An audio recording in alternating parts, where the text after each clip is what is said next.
يا خير من يمام العفون ساحته سعيا وفوق متون الأينق رسومي. ഇതോടുകൂടെ ഇസ്രാ മിഅ്റാജിനെ കുറിച്ച് പ്രതിപാദിക്കുന്ന 7ാമത്തെ ഫസ്ലിലേക്ക് നമ്മൾ പ്രവേശിക്കുകയാണ്. യാ ഖൈറമൻ, ഒരുത്തരിൽ വെച്ച് ഏറ്റവും ശ്രേഷ്ഠരായവരെ. എങ്ങനെയുള്ള ഒരുത്തരാണ്? യമ്മമൽ ആഫൂന, ഗുണകാംക്ഷികൾ ലക്ഷ്യം വെക്കുന്നുണ്ട്, സാഹത്തഹു, ആ ഒരു മുറ്റത്തെ, സഅയൻ, നടയാത്രികരായിട്ടും, വഫൗഖ മുത്തൂനിൽ ഐനുഖി, ഒട്ടകത്തിന്റെ പുറത്തേറിയും.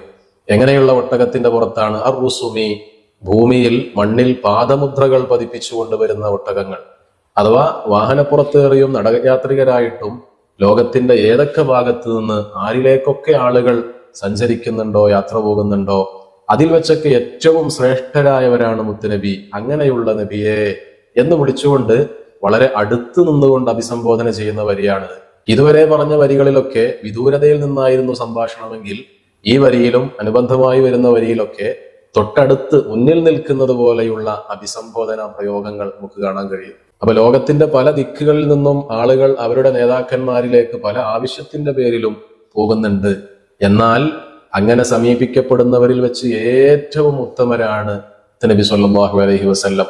യാത്രകളിൽ വെച്ച് ഏറ്റവും ഉത്തമമായ യാത്രയാണ് മുത്തുനബിയിലേക്കുള്ള യാത്ര എന്ന് പറയുന്നത്. ഇവിടെ പ്രയോഗിച്ചത് സാഹത്ത്, മുറ്റമെന്നാണ്. മുറ്റം എന്ന് പറഞ്ഞാൽ മുറ്റമല്ല നമ്മുടെ ലക്ഷ്യം, മറിച്ച് ആ മുറ്റത്തിന്റെ സ്വാഹിബായ, അവിടെ അന്ത്യവിശ്രമം കൊള്ളുന്ന മുത്തുനബി സല്ലല്ലാഹു അലൈഹി വസല്ലം തങ്ങളാണ്.